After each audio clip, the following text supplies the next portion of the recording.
Hello and welcome to Tennessee Informer. Thank you all for joining us tonight. I'm going to start off tonight with some news about pending legislation you might not be familiar with. Red dye 40 in school lunches is the topic. Here to talk with us about that is Elizabeth Murphy. Elizabeth, thanks for coming on. Hey Dave, thanks for having me. Appreciate it. Well, I don't know much about this issue. It's not something I've studied a whole lot. I've heard a little here and there, but so tell us what's up with red dye 40. What's the problem and what are you trying to accomplish? Well, I'll give you a little backstory. So I was a nanny in college, and this is, 15, 20 years ago, and I babysat for a family who was pretty affluent in Knoxville. And the mom told me that if her son ate anything that was red, he would become a different child. And at the time, I just was, 22, kind of rolled my eyes like, sure, yeah, they'll become a different child. Well, a few weeks into the summer, we go to the pool, and the child got into some red Skittles. And the next thing I know, he has barricaded himself in the men's locker room. He had actually moved the lockers in front of the door. The lifeguards and I were trying to calm him down, and he had become, in fact, a different child. Now, that's a very extreme scenario. But since then, I've encountered in sort of the natural health world a lot of parents who claim that their children have these behavioral issues from the food dyes. And so last fall, when I saw that California successfully passed a bill to take the top 6 food dyes out of their school lunches, anything served at the schools could not contain the top 6 food dyes, red 40 being one. I went to the foundation I lobby for. I'm a lobbyist for the Weston Price Foundation. And I asked them if they would be interested in doing something. And they said, of course, let's try it out. And so I met with some people in the fall in the legislature just to see what they thought of the idea. No one thought that we could be successful in going after all 6. That was too big of a lift. And so we picked what we thought was possibly the worst, which there's a lot of research on all of the dyes kind of together. It's a little harder to find individualized research on the specific dyes. But back in 2021, I'm going to pull up my phone so I don't get the name of this organization wrong. A group out of California, the California Office of Environmental Health Hazard Assessment, published a report called the Health Effects Assessment, Potential Neurobehavioral Effects on Synthetic Food Dyes in Children. And what the report did was it basically took 2 years and they looked at all of the available research and evaluated it. And what they found was that the 7 synthetic main food dyes that had been approved by the FDA after reviewing, like I said, extensive studies, their conclusion was the scientific literature provides evidence in humans and animals, as well as mechanistic information, that synthetic food dyes can cause or exacerbate neurobehavioral problems in children. And so California, like I said, they're a little bit ahead of us. Here in Tennessee, we don't necessarily want to mimic everything California does, but when it comes to nutrition and good food, they're a little ahead of the curve. And so, like I said, it was seeing the fact that they had been successful in doing it, and they gave their school system until 2027 to implement this. And so our bill also gives the school systems in Tennessee until August of 2027. And so this legislative session, we're actually one of about 14 states that have introduced bills around food dyes. Some of the states have taken it a bit further. West Virginia Senate last week just passed a bill that would actually ban multiple food dyes, including red 40, not just from schools, but from the state altogether. Now, I don't know. I don't know how you do that, and we'll wait and see. Like I said, it's only passed the Senate from what I understand in West Virginia. But so I feel like what we're doing is sort of in alignment with, just the general tide and how people are beginning to kind of look at food and how it, maybe isn't as good as it could be. So yeah. What they're putting in our food, they're putting stuff in our food, our air, and everything else. So definitely can't trust the powers that be on that. No, we can't, and especially since, there are some children who really the only nutrition they're getting is at school. And so I know all of us want to make sure that our kids are healthy, well educated, that the teachers aren't having to deal with all sorts of behavioral issues. And so it's really just a stepping stone bill, getting the conversation going. We have some people that will be testifying in committee tomorrow that I'm really excited about. There's a documentary that came out I think late last year, and it's called To Die For, D-Y-E, To Die For. And it's all about food dyes, and they interview the top scientists on the topic, and it's really, really good. And so we've got the producers of that coming to testify for the bill tomorrow, which is awesome.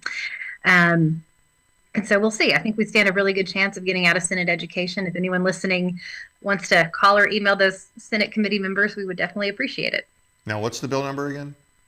It is Senate Bill 476. Okay. And then the House bill number is different, of course, but it's the same bill. Okay. Now, what are some of the other foods that have red dye 40 in it?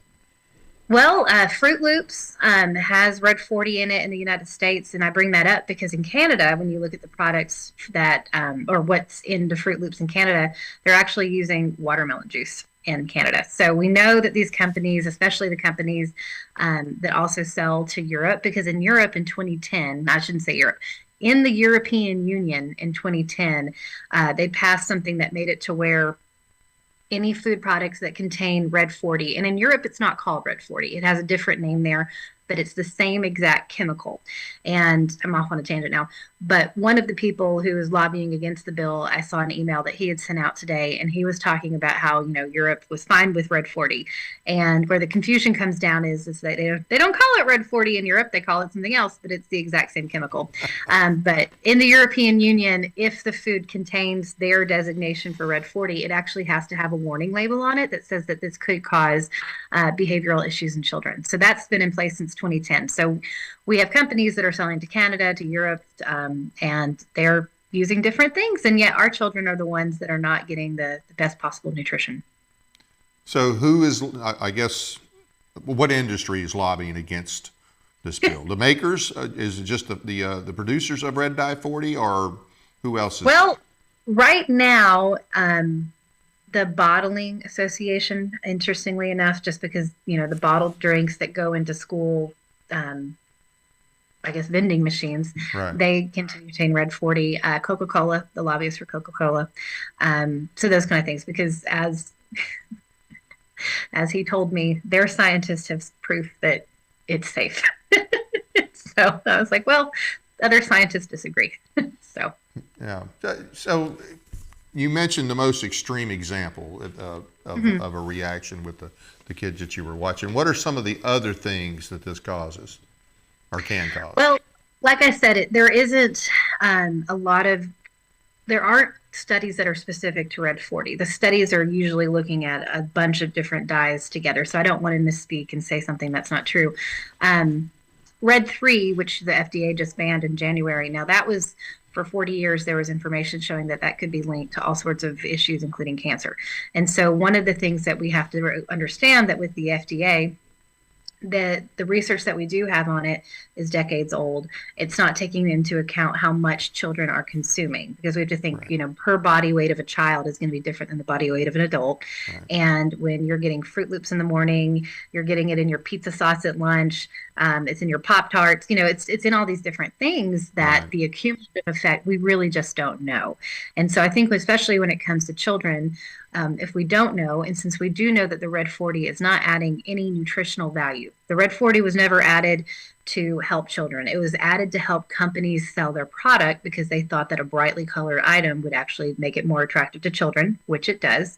And so to take it out, it's not going to change the consumption rate more than likely. These children are already going to be eating these things. I don't think that, the companies will even lose business. And so really it's a win-win, because ultimately I think if the companies start looking down the road, there is a swing where parents want healthier things to feed their children.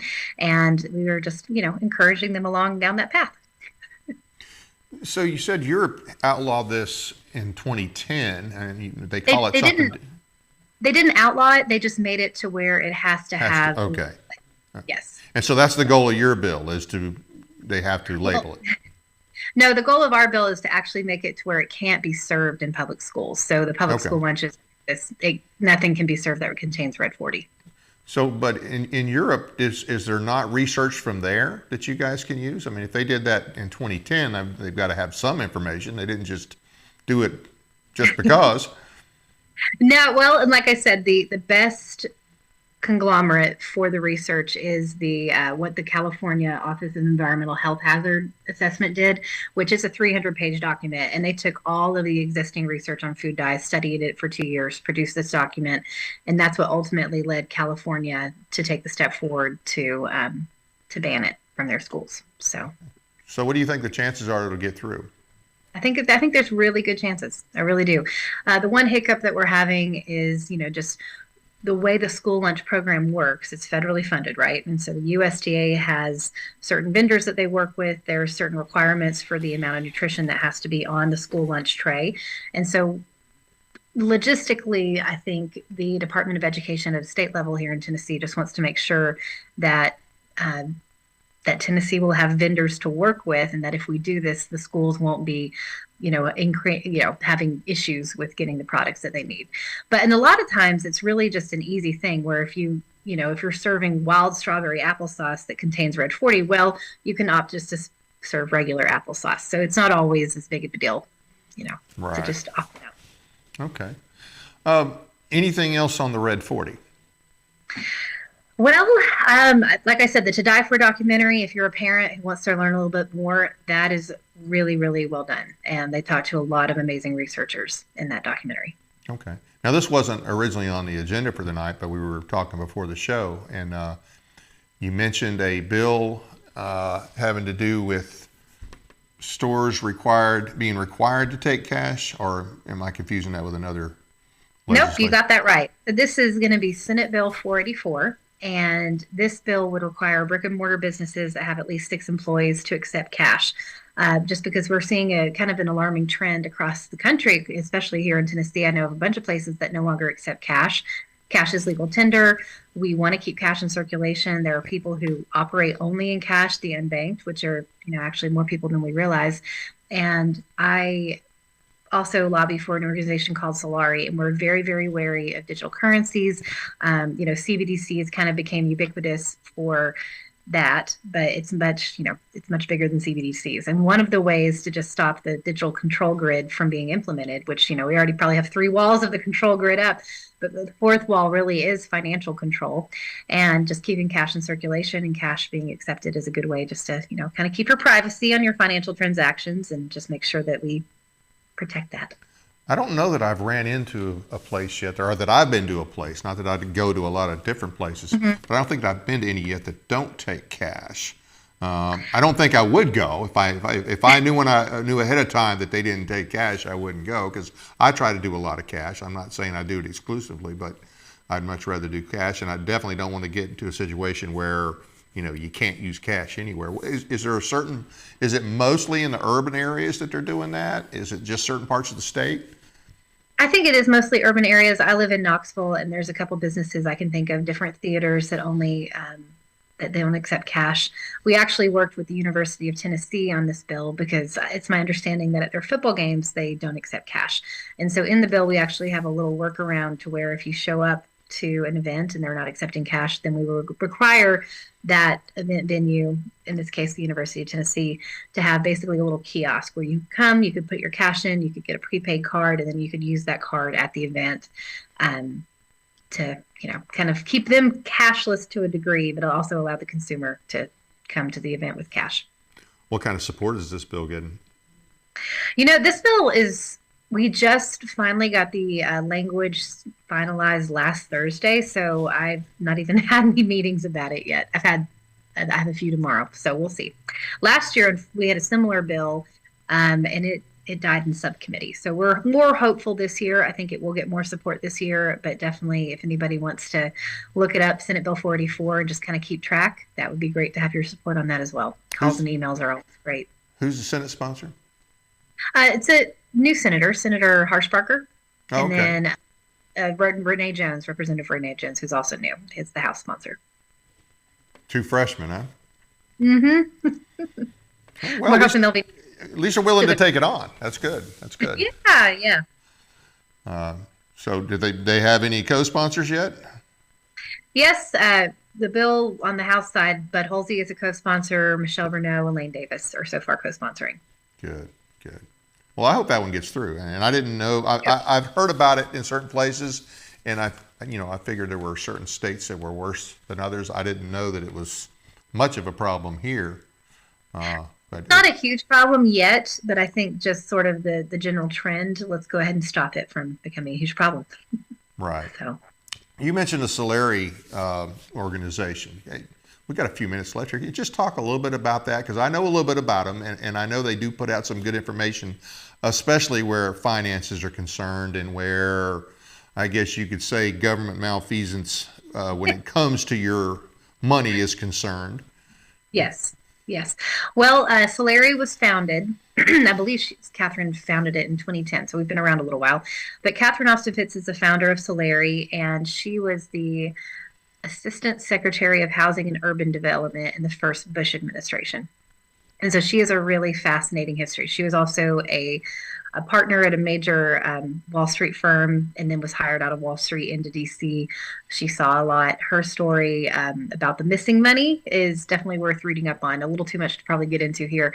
But she found that after she left DC, that people would reach out to her for financial investment information. And so she just started kind of a subscription list. It grew into Solari, and we're an international company that really focuses on monetary freedom, monetary security, and just kind of keeping track of what's going on in the world in terms of that. Yeah, and definitely a supporter of gold and silver. 100%. Yes, very much so. We, back in 2023, we got a bill through. I was lobbying for Solari at that point as well. That authorized our treasurer to purchase gold and silver. And so since then, we've incrementally continued to work on that. So the treasurer has not yet purchased any, but we're hopeful that after the bill passes this session, kind of telling him where to pull the money out of, it will in fact happen. So do you think that bill's got a good chance this year? The additional gold? Okay, good. Because that's concerning. And I know a lot of states are starting to do that because, I mean, anybody that's paying attention knows that, I mean, our country's been broke for years. We're just printing stuff out. There's nothing behind it. We got to have something. And I would have hoped, this is not a partisan issue. This is a protection issue for the state. I really don't understand why they haven't already done it. Well, sometimes people are cautious, and that's not a bad thing. I think you want your treasurer to be cautious. So, I'm hopeful that he'll take the leap this year. So once we get it through. All right. Well, hey, any closing thoughts? Any other things you want to alert people about? Other legislation they should follow? No, I think we're good. Thank you so much for having me, Dave. I appreciate it. Well, hey, I appreciate you coming on. Thanks for what you do. Thank you. Talk to you later. All right. Take care. Across the state, county-level Republican parties are reorganizing and electing new chairmen and other officers. While these are not usually exciting or contentious events, the recent reorganization in Lawrence County certainly was. But the contention was not between the incoming and outgoing county chair. It was between the county party and the SEC. More specifically, the SEC requirements to be chairman. In just a few minutes, we're going to have the current county chair for Lawrence County GOP, Lawrence Sutton, and the outgoing former GOP chair, Brandon Taylor.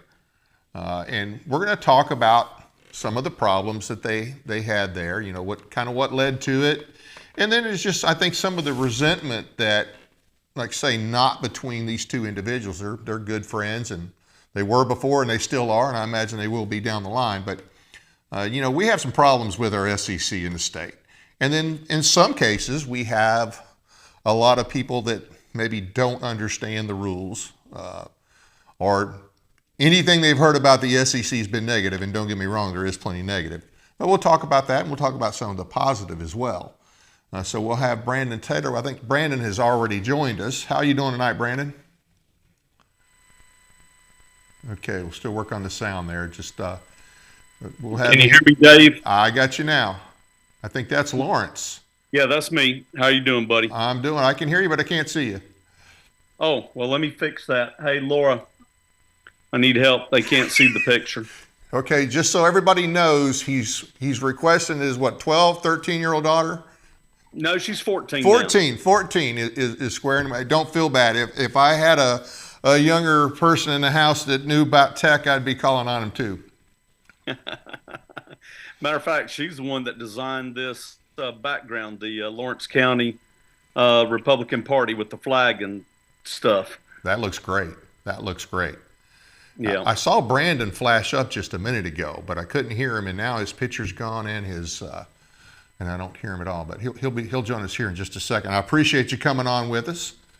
And yes. So how's your first almost 2 weeks as chairman? Hey, I mean, it's been a blessing. I will say that we have,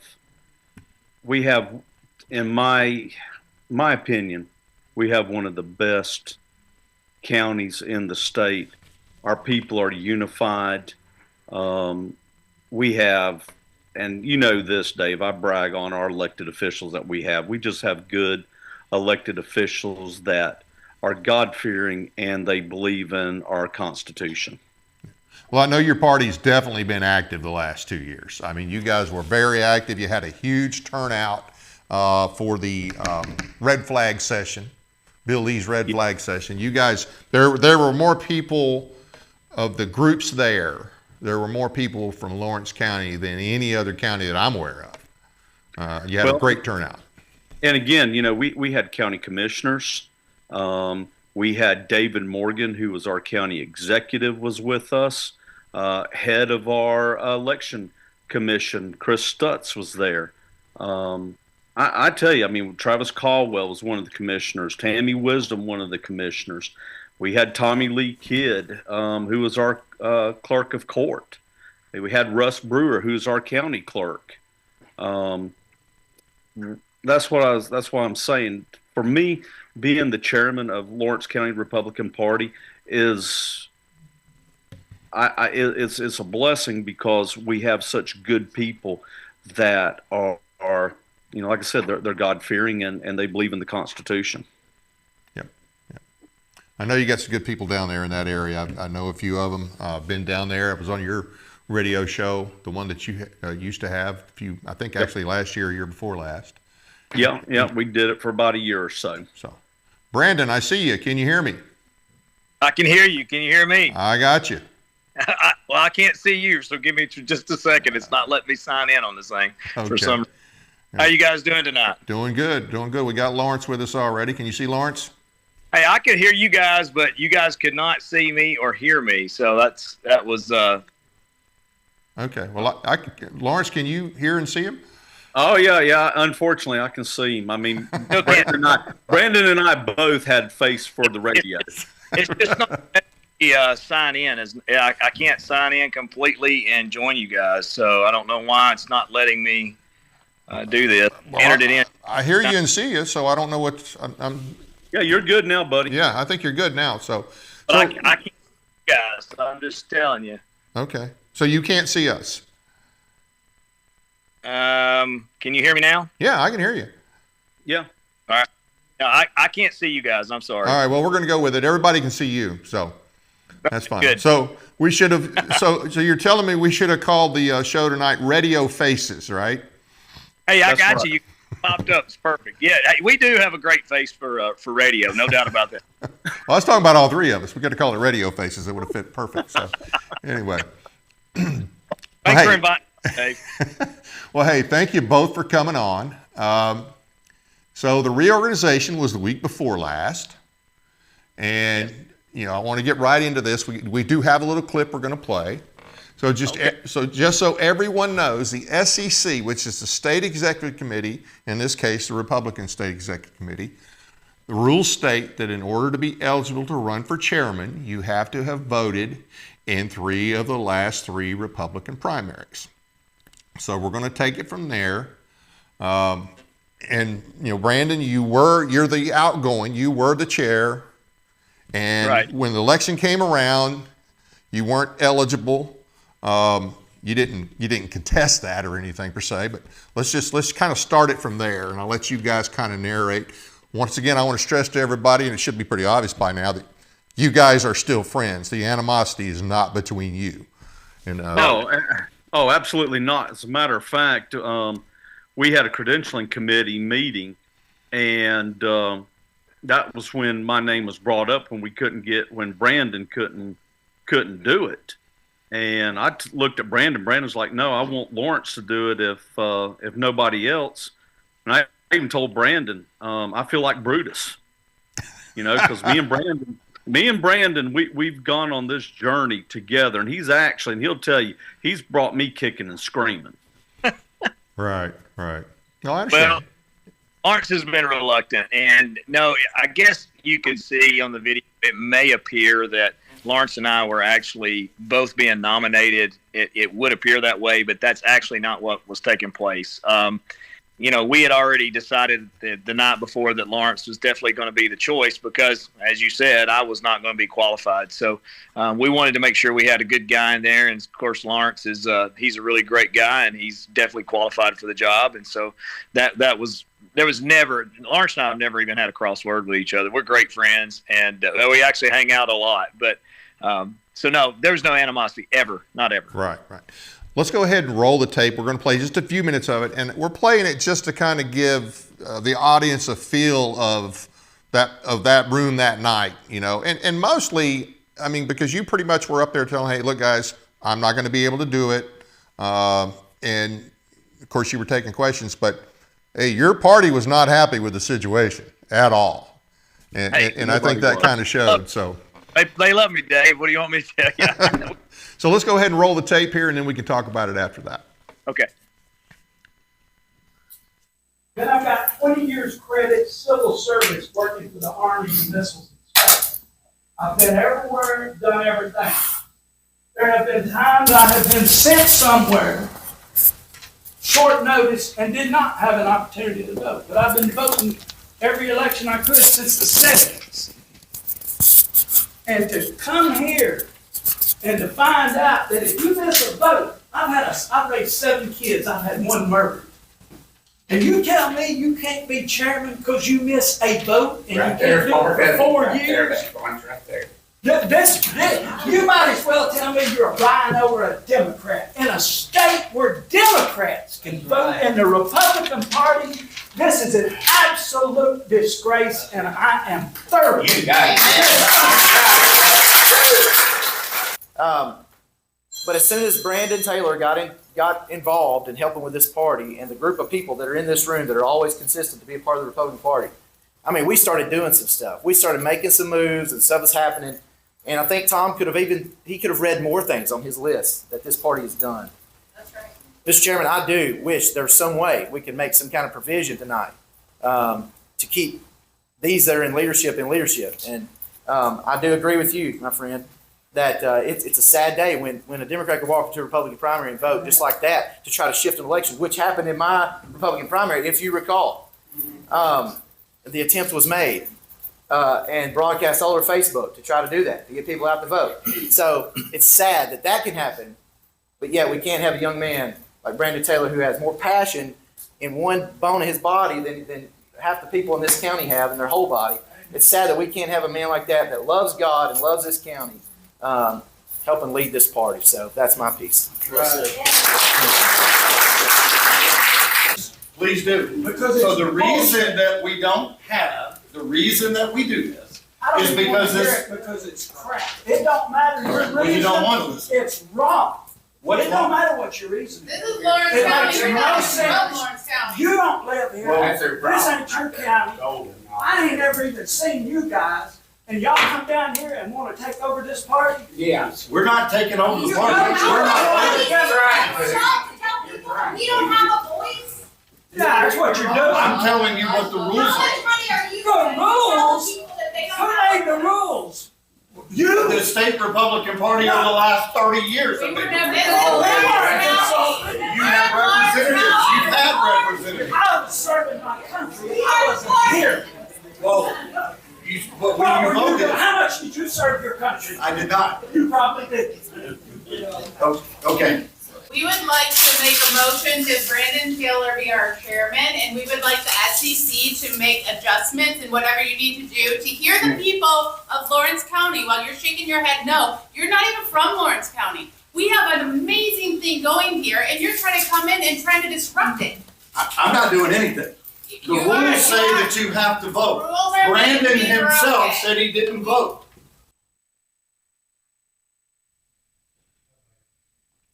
Okay. All right. So, a little bit of drama there. Your guys were fired up, and they obviously support you. Go ahead and fill in some of the blanks here a little bit for the audience. As far as, we already mentioned it. 3 out of 3 is a requirement. You didn't meet that requirement. If you want to talk about that, That'd probably help a little bit, but just go ahead, and I want to hear from you first, Brandon, then we'll go to you, Lawrence. Well, I mean, of course I didn't get the 3 out of 3. And on the video, if you watch that, I actually told the story there on video in front of Scott Golden and our SEC members and all of our Republican Party there. I told them exactly what had happened. And I had gone through a job change, and it was a really roller coaster time for me back in August. And I promised my kids if the job situation fell out from under me, we were going to go to the beach. And we did. I get to the beach because I'd lost my job. And I was just trying to make something a good experience for my kids, my family. We still have 5 children at home. And actually, even my older son came to the beach and met us there. On Tuesday of that week, one of my friends called me. One of the guys on the county executive committee called me and said, "Hey, did you vote?" And I said, "No, I totally forgot about it. My life was on a tilt-a-whirl at that point, and I didn't get a chance to vote, and I missed it." I thought I was going to be okay. I'd always thought it was going to be 3 out of 4.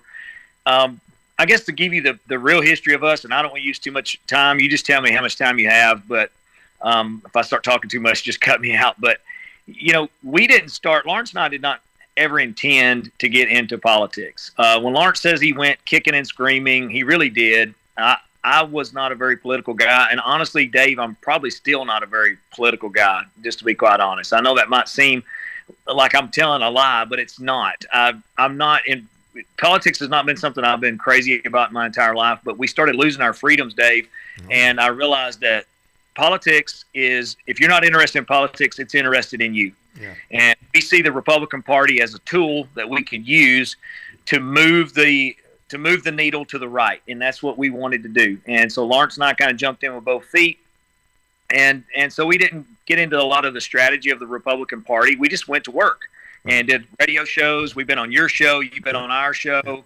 I did political debates with the local Democrat Party chairman. We did several debates, I think, for about 10 weeks. We did an hour-long debate each week where we talked about conservative views versus liberal views. And we just went to work. And so when this came up, I thought we were going to be okay.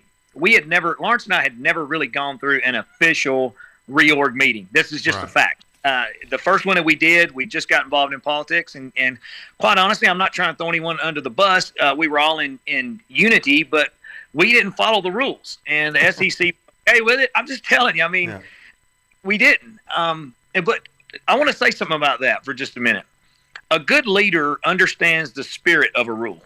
And the spirit of the rule to the 3 out of 4 or 3 out of 3, any of these, the spirit of that rule is to verify that you have a individual that's going to be conservative actually serving in a leadership position. Well, that's what the spirit of it is. Well, so I didn't vote, but I've registered I probably registered more than 50 people to vote in our county. We worked fair booths. We got 5 Republicans elected to the school board that were not Republican seats. All 5. We had 5 vacant seats in the last election cycle, and we got 5 elected. I think these are huge things that we've actually done for the Republican Party. And there's plenty of video feed out there of me confessing my political views and biblical views to go along with it as well. Right. So the spirit of this rule is to find out if someone's conservative or not. And when they told me that I wasn't going to be able to be the chairman, I thought, well, okay, we'll just work something out around it. It doesn't make sense. I've volunteered more time doing this probably than anything else in my life. And so I was kind of surprised. So when we get to the meeting, of course, people were upset. They did not want to see me not be chairman. And it's just because we got a great thing going. But I feel like, I got to put this part in there because this video feed that you have, and if you watch the entire video, which the entire, I think, hour and 10-minute meeting, the entire thing, start to finish, is online. It's available. Yeah, and it's on. We've got it posted on our website. I couldn't play the whole thing, so I had to.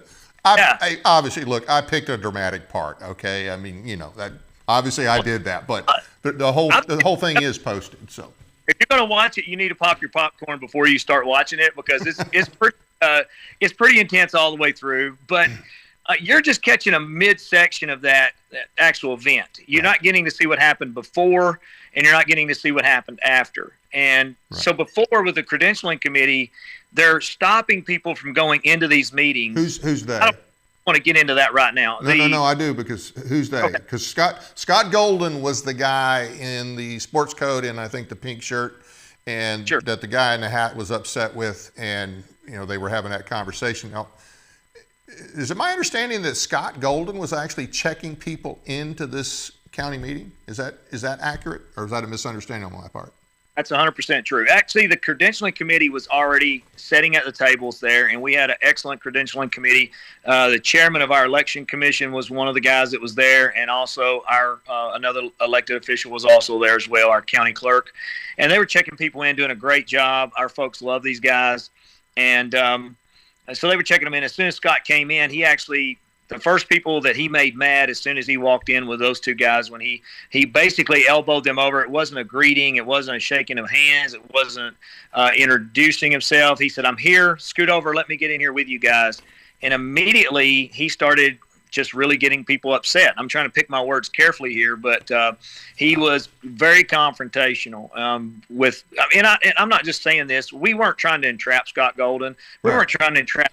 And we don't have any video footage of it because really and truly, we're not trying to get someone in trouble. Why was he there? I mean, he's a state executive chairman. He can be at any of them that he wants to be at. But That's right. I don't think he normally checks people in. And I haven't done a lot of these. Look, I've been a county chair for 2 years. I'm not running for re-election, all right?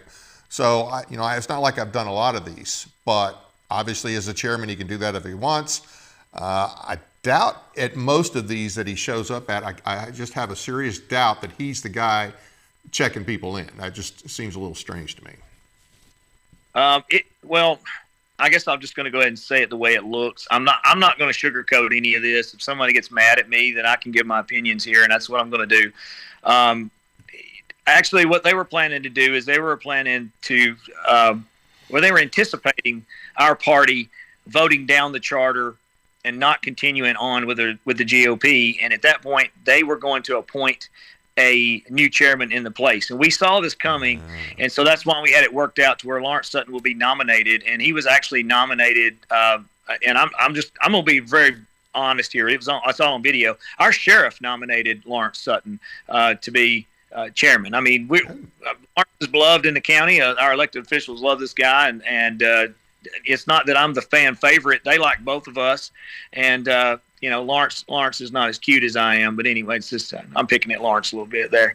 I call him Orlando. If you got to watch our radio show. Oh, yeah, I forgot. Orlando. Now, before we go to Lawrence, before we give Lawrence a chance here, I got to say something because I got to correct you on something. Okay. You said that you thought the process was about making sure the person was conservative. I can tell you right now, Scott Golden doesn't care if you're conservative as long as you got an R behind for your name. And it doesn't really matter if that R does double duty as reprobate. As long as you have an R behind your name, that's all Scott Golden is looking for. Now, having said that, Sure. 3 out of 3 is an incredibly low standard, okay? And I got your situation. I understand your situation. Right. And I'm going to tell you, I know he mentioned it, that there was people in the SEC that wanted it a lot higher. I'm one of those people that wants it a lot higher. I know you and I know Lawrence. And I know what you guys have done. And I know that you guys are probably more conservative than a lot of the other GOP chairs and even probably a good chunk of the SEC. But I'm going to say that the concern is most of the people that are in your situation are not always conservative, okay? And Agreed. But we're going to get to the other side of that here in a minute. But I'm going to let Lawrence speak a little bit. Let's hear your side there, Lawrence. Well, I mean, anything Brandon says, I'm going to stand behind what he says 100%. But I do want to add a couple of things to this. One of the things I want to add is people got to understand that Brandon was in a civil service role with the post office for 27 years. Wow.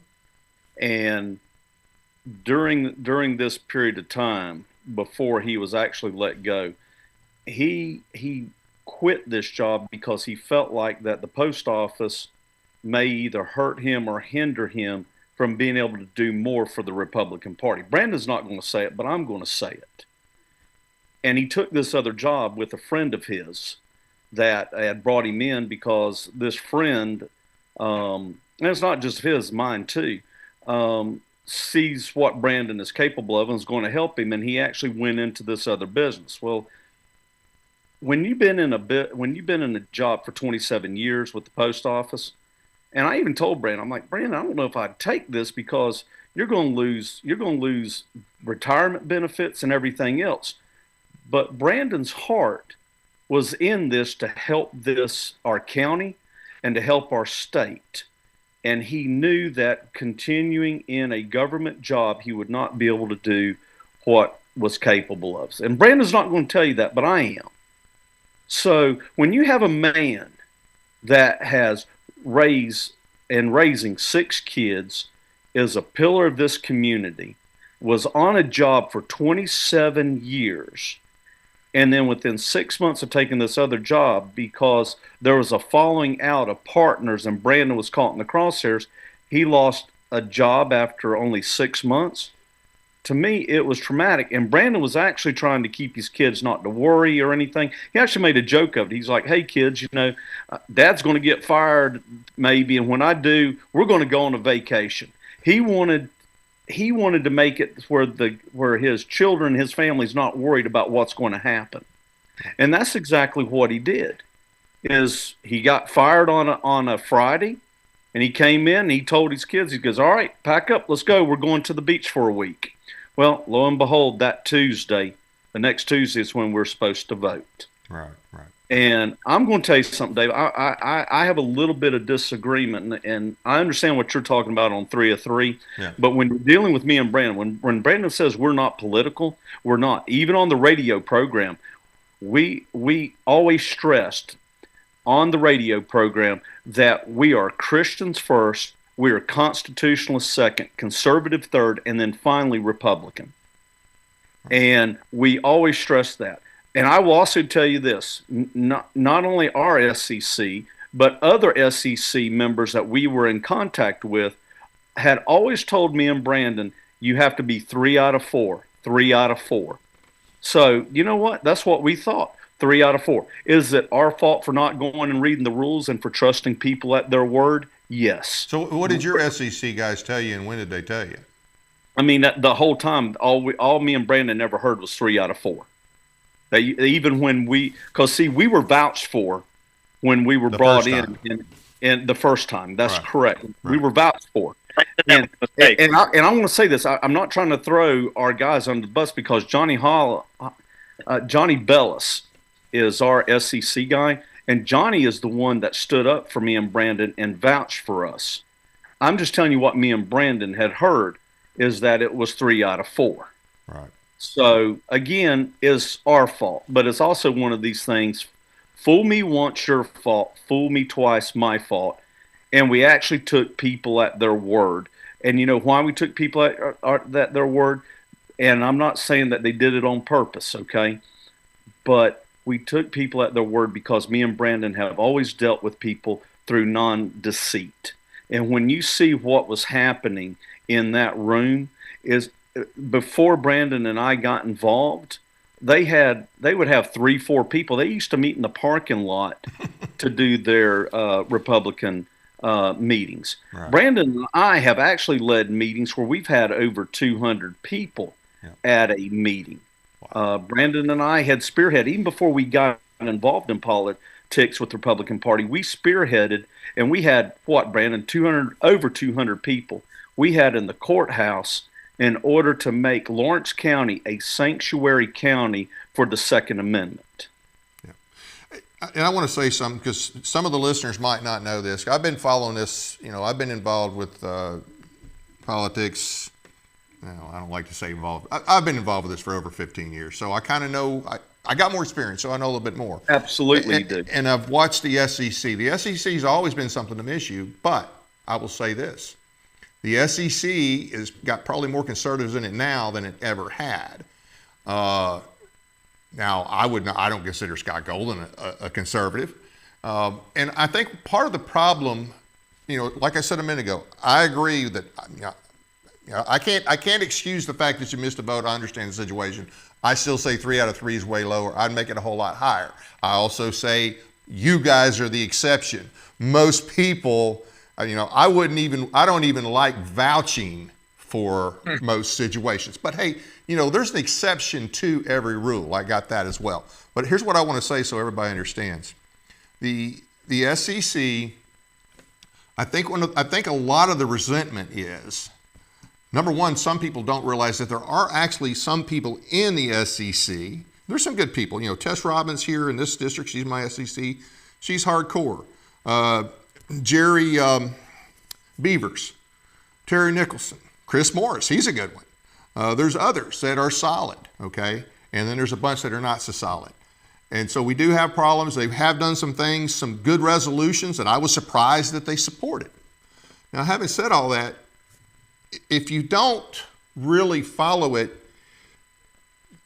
the SEC, even if you do follow it, they've got issues. So I want to go back to 2020. And this is part of the problem. And I think this is maybe some of the resentment. I can't speak for the people in that room. I don't know what they know about the past of the SEC or what they've heard. But in 2020, you remember I said earlier too about Scott, he doesn't care about what the R, as long as you got an R behind your name, that's all he cares. He doesn't care. As long as you're a Republican, he doesn't care.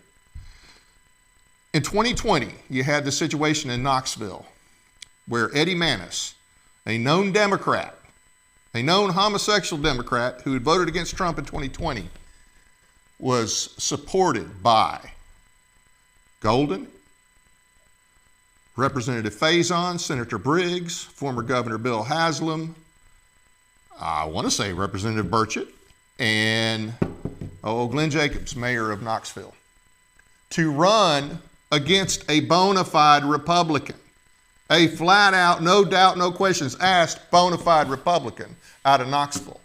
And they supported this Eddie Manis character. Now, the rules changed after that. That pissed off people in the SEC so bad that the rules changed after that, and no longer could the SEC chair make that call on his own. My understanding is the current rules are supposed to be, if there's a challenge to somebody, and I don't know who challenged you, Brandon, I have no idea, but if there's a challenge, then your SEC reps and your SEC reps would, if they couldn't agree, then Golden would come in. So I don't know how yours came about. I don't know who challenged I can tell you right now, there was no challenge at all. If the challenge came, it either came through Scott Golden or the SEC. But there was no challenge on any part in our county.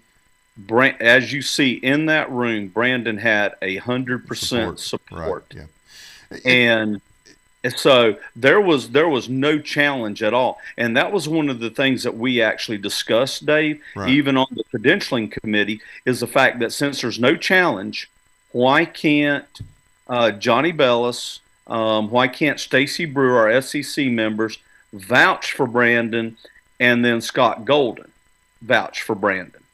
Right. And we were told that that could not happen. So I understand what you're saying, right, but I'm telling you that nobody in that room wanted right, Brandon removed, and nobody challenged. As a matter of fact, David, when we had put out to advertise for the chairman position, nobody even signed up for it. Right.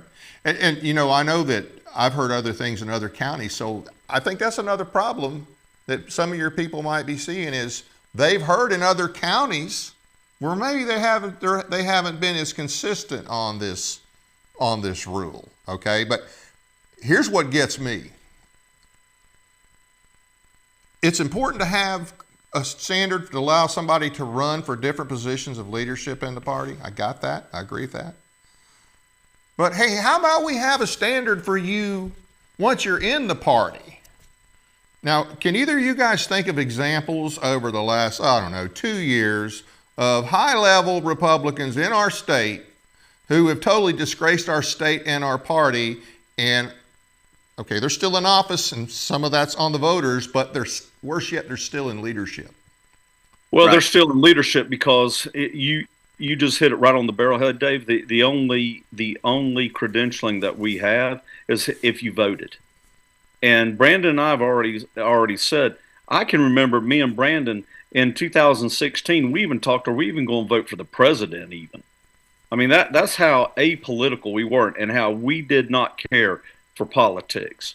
It took COVID to wake us up and see how we were having our rights being stripped from us, even as good as Tennessee was compared to most states. Right. I mean, Brandon, our church was being threatened, and they were going to call the cops on us because we were still meeting and having service. Yeah, COVID woke up a lot of people. There's a lot of people that COVID woke up. It woke up, and how people were treated during COVID. I mean, don't even get me to go there. You know my story. You know I lost 60% of my family were murdered. And I'm going to say it, were murdered. Right. And how they treated COVID. Yeah. And if I had went to the hospital, I would not be sitting here now. Yeah. Well, and I was trying to get you guys to say it, but since I guess maybe it wasn't quite as obvious, but you brought up good points. But we got this guy named Lieutenant Governor Randy McNally, who's I'm sure he's voted in every Republican election for the last 50 years. There's been a bunch of Democrats, Dave, because we do not have closed primaries. We have open primaries. There are Democrats that vote in Republican elections that have better elections than Brandon and I have.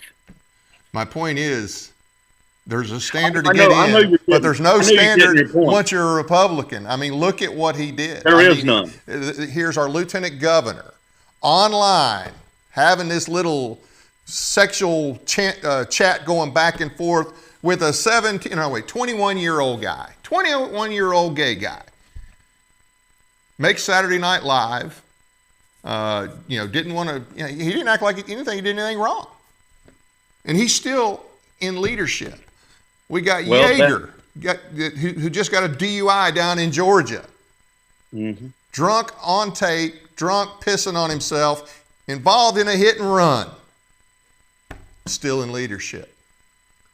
Let's not forget Pants Down Faison in the State House at a high school football game pulls down the ref's pants because he didn't like the call. Still in leadership. And first off, it's disgraceful that those districts reelected those people. Well, and that's the thing. They were reelected. They were allowed to be reelected. And again, because we have, and I'm just going to tell you, because we have open primaries, we instead of, I think, and I hear what you're saying, and I understand what you're saying, but maybe because Brandon and I are the exception to the rule, and I get it, but when I look at some of the leadership that we have, yeah, maybe they do not do the Republican values, but then maybe we got to look at it like this, and Brandon, we've said this has been our mantra, is that we are not going to be political, we're going to be biblical. And we can't change what other people do. My point is they're in leadership, okay? It's not just that they are, it's bad enough that they were reelected, but that our state GOP has apparently no standard other than an R behind your name. As long as you're elected, it's okay. True. That's 100% true. And we like to call you Uncle Dave because you know more about politics than we do. So Lawrence and I would get in conversations, and Lawrence would call you up, and we would ask you questions, and we always refer to you. We call Uncle Dave and find out. So we appreciate your years of wisdom and hard knocks and being out in the trenches and passing on what you know. And we trust you, Dave. Yeah, we do. You're one of the good ones. I want to back and talk a little bit. I want to shift gears with you just a little bit, but there's a couple of problems that I have with some of the way that the credentialing is done. Number one, why would we need to regulate who is allowed to come into a reorg meeting? This makes no sense to me. If you don't have 3 out of 4 votes, you can't come into a meeting. This was already inciting the crowd before we ever walked into the meeting room. And this rule is absolutely ludicrous. Why would you ever start any party and try to get people to come in and join up with you and then close the door in their face? If you want to do any type of credentialing, all you have to do is do a ballot system. This is Tennessee. We love paper ballots anyways. Let's do a ballot system. And if you're verified as bona fide Republican, you would get a ballot, and everyone gets to go into the room. I don't understand this rule, and it's dividing the party all across the state. And everything you're saying is 100% true, Dave. And I will tell you, this is my opinion, and I don't have the 16 years or 25 years of experience a lot of folks do, but I do know people, and I do understand how leadership works. This party is in such a terrible condition. It's actually lost its way, in my opinion. And I'm not saying that because I'm not chairman. Honestly, Lawrence and I joke around all the time about him being chairman. We work together. I mean, we're a two-headed monster, really. And I'm fine with that. And we didn't break any of the rules. I want to say this really clear. Lawrence is 3 out of 3. Lawrence is bona fide. Everyone that was elected that night was bona fide. If you listen to the video, everyone was nominated and had unanimous votes. There was not one bit of division in that room whatsoever. But this party has lost its way. And in any organization, if it loses its fundamental root cause, which in this particular situation is politics. So politics is abortion. It's transgender in sports. It's going to be small government and tax issues and building schools. That's what this organization is. It's political, all political. But what is dividing this issue, dividing this party all across the state, in multiple counties, and I'm fixing to name them. I mean, it's Marshall County, Murray County, Sumner County, even in Williamson County. We're seeing these issues, and it's dividing this party. They're dividing over policy, not politics.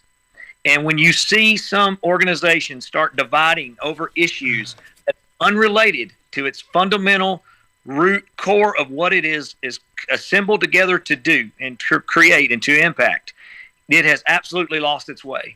And since it's lost its way, it's having a overflow effect on issues just like you're talking about. We have officials in office that absolutely need their butt kicked out. They need to be rejected out of the party. If you're going to run next year, you can be an independent, but you're not running as a Republican because you don't line up with our values. Right. But here's the problem. We're divided, but we're not divided over our values. We're not divided over politics. We're divided over policy, which is absolutely ridiculous. Well, I mean, I would disagree on here. Let me explain that. Values should drive your policy, okay? And the problem is, in the Republican Party, most of the grassroots people, most of us are conservative.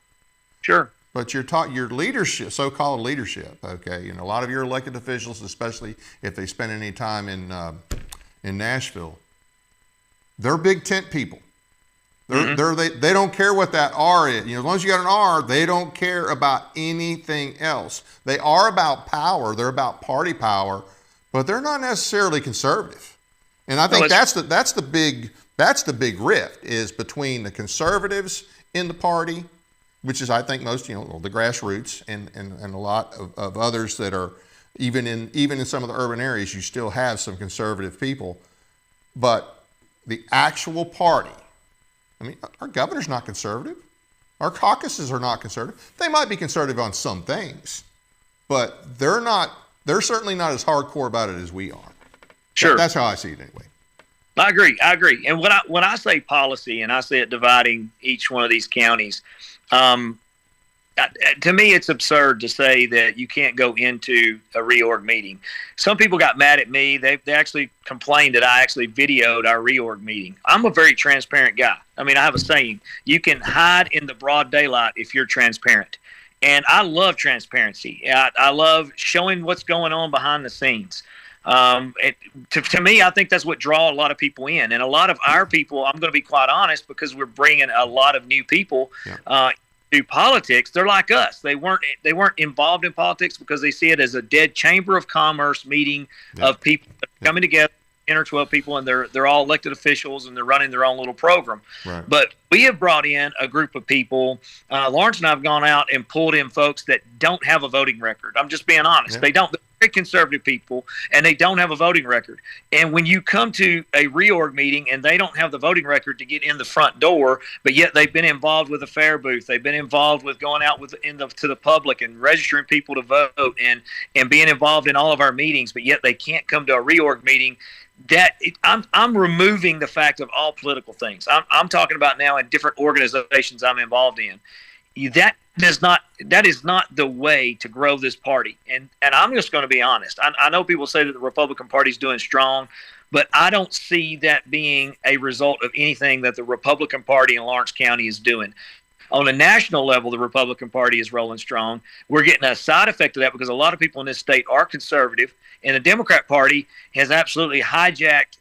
They've actually kicked all the moderates out, and then now they've hijacked it and taken it over the left cliff. Yeah. Now's the time for us to actually grow this party, to push forward our ideology, but I'm not seeing that. And so when I say divided over policies, the policies I'm talking about is how they treat members, how they recruit members. Okay. If you want to get elected in office, then you want to make sure that the people that voted for you 4 years ago are the only people that can vote in 4 more years. And so that's how you keep your positions. This is my opinion on it, Dave.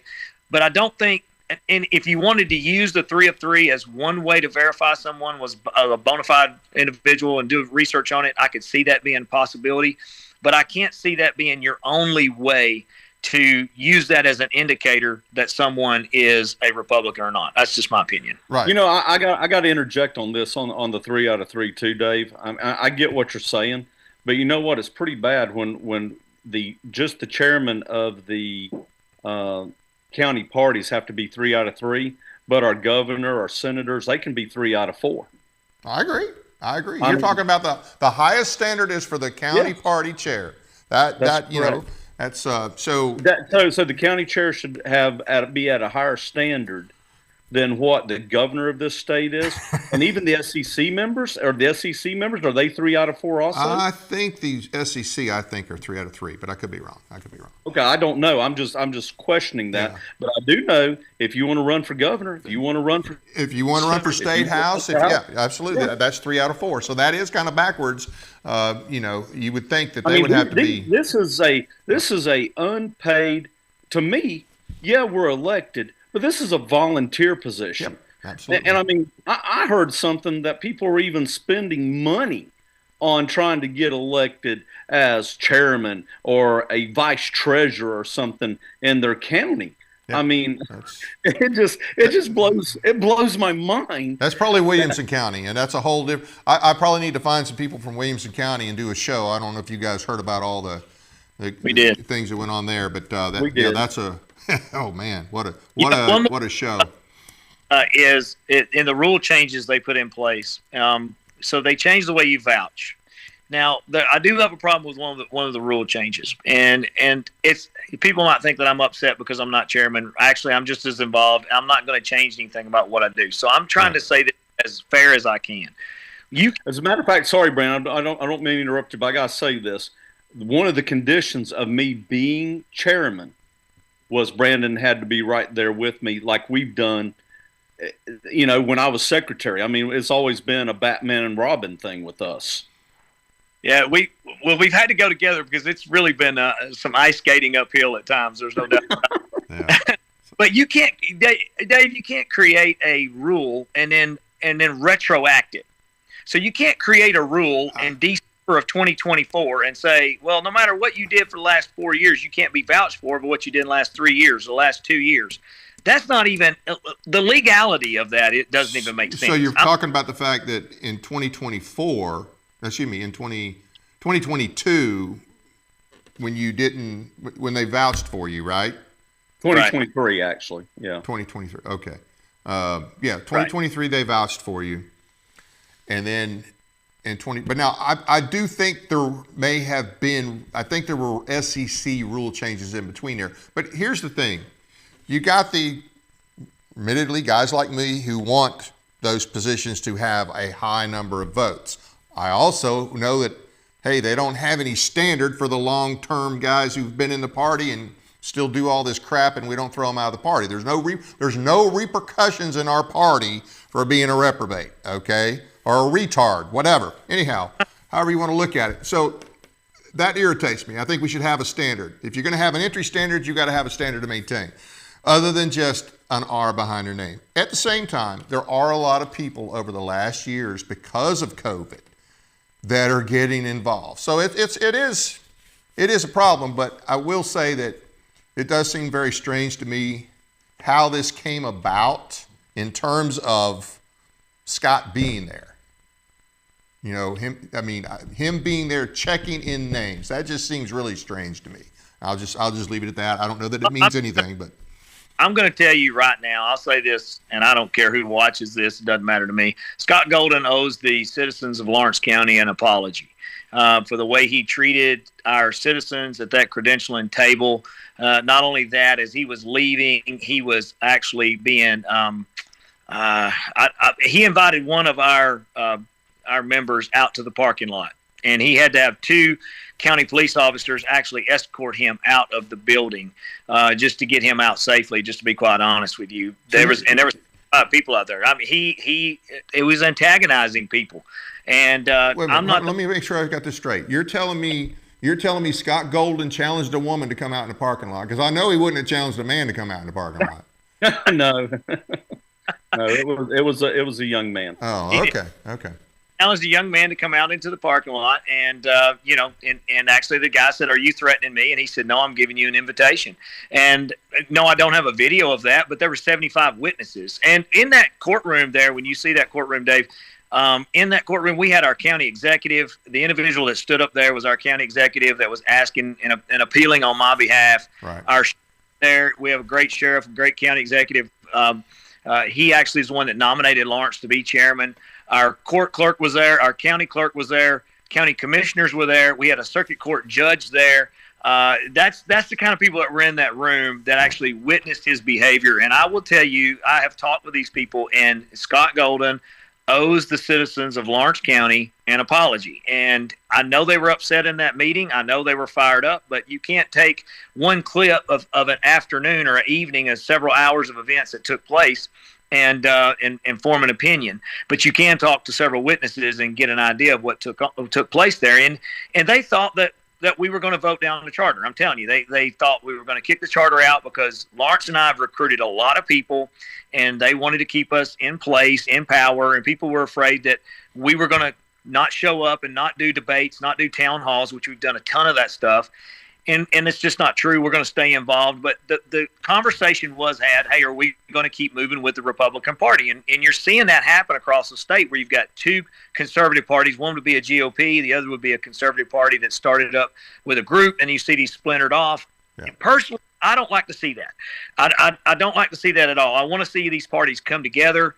And I'm going to say I believe it's the Republican Party, state Republican Party's responsibility to get these parties back together and to get unity in this. We got to get together. We're voting for the same candidates 99% of the time, and we've got to come together if we want to move. If we want to move this ball forward in the direction what we want, we should be turning out presidential candidates in the state of Tennessee, and we're not. We're turning out governors that we don't even want. We should be working through the process. That responsibility, in my opinion, Uncle Dave, is the responsibility of the party to turn out good candidates and also to recruit new members.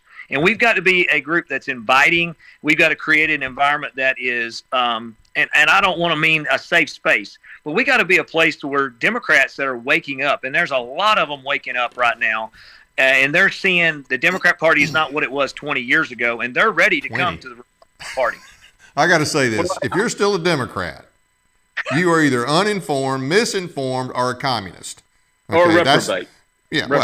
That's the three categories of people who are still Democrats, and I think you had to go back more than 20 years. But all the same, I will tell you, our county up until about 8 years ago, Dave, was Democrat. Yeah, but there is a lot of counties like that. Hey guys, we're way over time. I appreciate you coming on. I appreciate you staying late. I appreciate what you do. You know, in the big scheme of things, you know, what happened there, even though it caused some resentment, you guys are still going to be on ours. I know what I'm saying is in terms of the SEC and in terms of Golden, you still got a great thing going down there. So it's really not going to hurt you guys overall. No, we're blessed. So, we're blessed with the people that we have in our county that are involved in the Republican Party. That video's had somewhere around 1,200 views just on YouTube. Right. It's actually moved us forward in everything that we've been doing. Lawrence and I are just two unlikely individuals. We're the example of God can use us. He can use anybody. And we're just getting some recognition now. And it's the weirdest thing to me, because I'm thinking we're not the guys you need to be out here rewarding. Find some guys like Dave Vance that knows what he's and get him involved, because we're trying to figure it out. But here's what we want to do. We want to make sure that we're going to hand this nation and this state to our children and say, you know what, we did the best we could. Yeah. And I didn't work very much in politics when I was younger, but I promise you, Dave, I'm going to try to make up for it in the years moving forward. Well, you guys are doing great work. Appreciate you. And we'll definitely be talking, but I'm going to have to go. Hey, thanks again. God bless you, Dave. Y'all God too. Bless. Hey, thank to everyone who watched and listened tonight, or will do so. I will have some event announcements. Good Lord. I will have some event announcements and information about our guests next week in just a few minutes. Please be sure to hit the like and subscribe buttons, as well as the notification bell, so you never miss an episode. We appreciate your support. Check out our audio podcasts on iHeartRadio, Spotify, and other platforms as well. Sign up for our weekly newsletter at our website, tninformer.com. The Constitutional Sheriff's event with Chris Ann Hall is March 13th. Your sheriff would have gotten an email about this event, okay? Encourage your sheriff to attend. It's from the Tennessee Sheriff's Association, but the speaker is going to be Chris Ann Hall. So really encourage your sheriffs to go to that event. TFA Day on the Hill, March 26th. Go to TennesseeFireAssociation.com for more info. Our guest next week will be Tom DeWeese with the American Policy Center, here to explain how the UN climate change policies are still being implemented through the states. Hope you'll join us again next week. That's it for now. Good night from Paris, Tennessee, that is.